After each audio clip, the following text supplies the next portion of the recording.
Hey guys, Redbeard here. Look, I just got back yesterday afternoon. I didn't do anything last night. I had a 5:20 flight out of San Antonio, and anyway, slept about 2 hours. So I came home kind of chilled out. But anyway, I got my front drive shaft made for the for Waffles here. Anybody keeping track? We're down to rear drive shaft, rear brakes, and axle assembly are the only things I haven't gone through. Technically, I haven't gone through the transmission yet. I did have to do some work to it. Probably going to end up having to go through that. I do have a seal leaking. So anyway, I was kind of hoping it was just over full, but we'll see. I'm probably going to have to tear that out at some point. But anyway, what we got going on is the old drive shaft, if you remember from the previous video, was absolute garbage. It was either bent or I honestly think they used pipe and didn't cut the flanges square to seat it. And so I had about 3/4 of an inch offset. And that wasn't a big deal until I put the drive flanges in. Once I did the drive flanges, it became a very big deal all at once. So I had a new drive shaft made. I got plenty of spline on this one, as you can tell. I am going to have to cut about 2 inches of spline off. That's going to be interesting. I have done this before, and it didn't, I ain't going to say it didn't go well. It didn't go as smooth as I'd hoped. So I do have the low-speed chop saw this time. I'm hoping that that will rip it apart and going to make that a little bit easier. That's the goal, right? That's what we're going to try. But what I've got going on is the bolt patterns do not match up on either end. And so the front axle is a Toyota bolt pattern, and I'm going to have to, that's not a big deal. I'm going to pull the flange off the axle, and I'll re-drill all 4 holes to match the holes here. And then what I'll do is take some collared, some grade 8 3/8 bolts, and I'll cut them off to length, and we'll do some like the offset lock nuts. Not nylock, but they're actually egg shaped. So I have plenty of those. I'll get the front axle back together. Not overly concerned with that. That's this flange here. And the alignment collar lines up well. Not going to be an issue. At the transfer case, things become a little bit more interesting. So it's a Suzuki transfer case with these adapters to run Toyota axles, Toyota drive shafts, right? So that's cool. But I got 2 options. I either have to get the holes perfect and reuse the threaded portion of the flange into there, or I have to drill all the way through. At this point, I have marked it to drill through. I don't know. What's going to be tricky is the Suzuki flange is a touch smaller than the adapter. So I'm going to drill 1 bolt. I got a hole marked here. I'm going to drill it, see with a 1/4 inch pilot how much meat I'm going to have, and hopefully I can get that put together like that. And what we'll do is I'll put this back in, through bolted all the way through both pieces with some collared bolts, and we'll get it together. One good thing is I did not like the length of these factory, or not factory, but these bolts that we used to hold the drive shaft in, because they only engaged about 5 threads, and there's about 8 threads present. So I was able to run some longer hardware through here and get it to bottom out and seal up. So this I'm pretty happy with. Now I just have to make this fit this. So no matter what I do, I'm going to have to do some polishing on all this to get the bolts through. Man, Waffles, she just keeps giving, man. When she's all done, I think she's going to be good. I'm just ready for that day to happen. So to sum it up, I got to re-drill all the flange bolts, get it to made up, remove about 2 inches of spline so I have that little buffer there. I would hate to get so much grease behind it that I can't bottom it out. According to my measurements here, I've only got, oh man, it's less than 1/2 inch from bottoming out in the way it sits right now. So I want at least 2 inches to allow for like a hard compression coming down off a rock or something. I do not feel like busting the Samurai transfer case apart. We got too much time and effort into that to risk that for trail damage. And that might make for a very long day on the trail. If the Sammy Mog's out there, we'll drag her home on the frame. I don't care.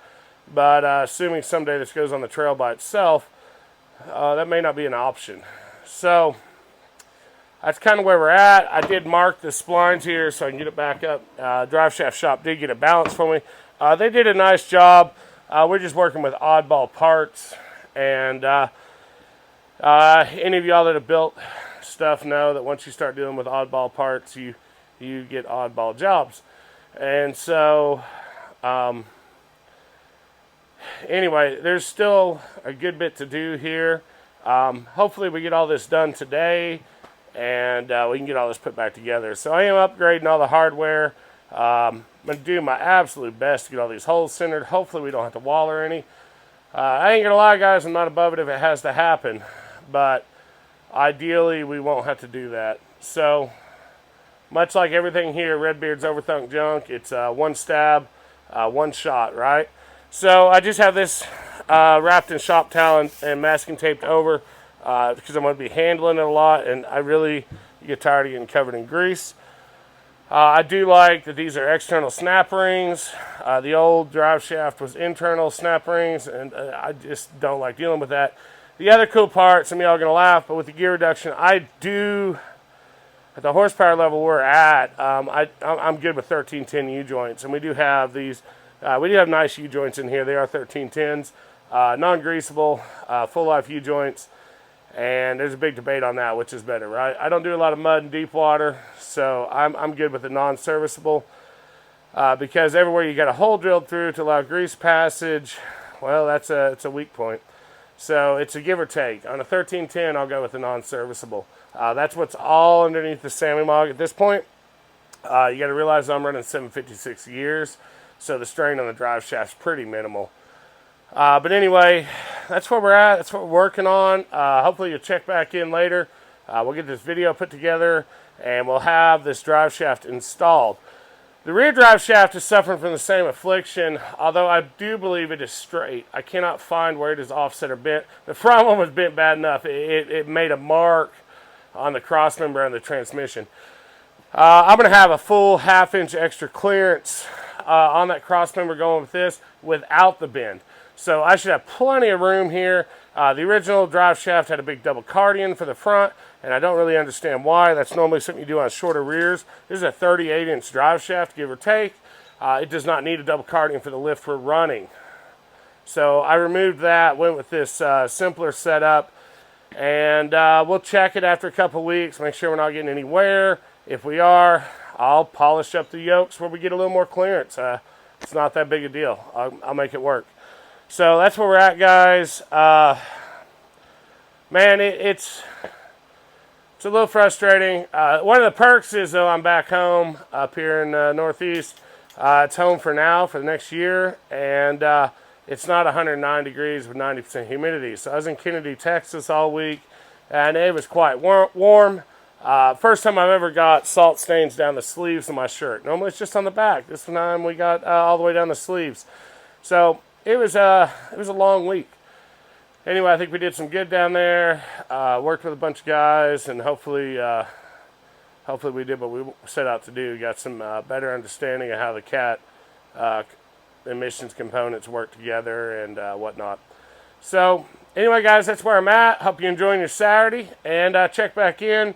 Drive Shaft Shop, they offered to modify it and everything. Come Monday, look, I am not a patient man, so this thing's going to be installed by tonight. So, right or wrong, it's going in. So, check back. We'll catch up with you. Thanks. Hey guys, Redbeard here. Look, I got this rear drive shaft. Well, the rear of the front drive shaft fabbed up.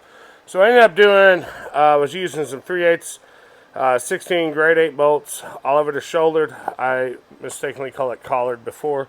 I do still have the dust seal in place to an extent. But, as you can see here, I've got a mark so we can line all the flanges up. I had to do some custom drilling. So anyway, just want to make sure it'll line back up on the trail. Now the fun part of all this is the hardware is going to be inserted before the flange is put on. Not a big deal. I'll put the flange on with the hardware in it. It's going to be okay. I think it's going to be okay. I might actually be able to pull it out and remove it, put it back together in place. But look, not taking any chances. So what I did is I re-drilled and offset all 4 holes. And as you can see, I did some mild polishing to clearance everything. And we do actually have clearance on everything. So, is it ideal? Probably not.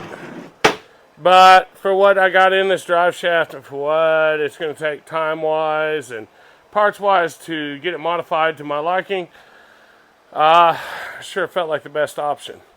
Anyway, guys, I'm going to go ahead and get the front done. The front should be way easier. But what I'm going to do is I'm going to go ahead and separate this all apart, and I'm going to bolt this flange back into the transfer case. And what I'll work on is being able to insert it and put it in place. And then what I'll do is I may even do the drive shaft in 2 pieces. As you can see here, I have a nice mark. And I have labeled the splines.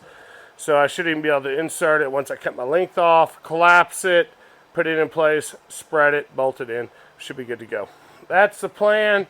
I'm going to take some measurements of the overall length of the exposed spline so I know I have enough collapsible length. Some of y'all that have had trail failures are probably like, what are you going to do if you break this on the trail? Probably cry a little bit. But anyway, I normally carry plenty of hardware. I carry way too many tools. I will bust the flange completely off the transfer case if I have to.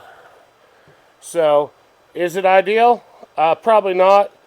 In the words of the great Freiberger, get it running. You don't always have to get it right. And to an extent, I agree with that. I would love to just get everything right. But at some point, you gotta pinch it off. You gotta be done with the project.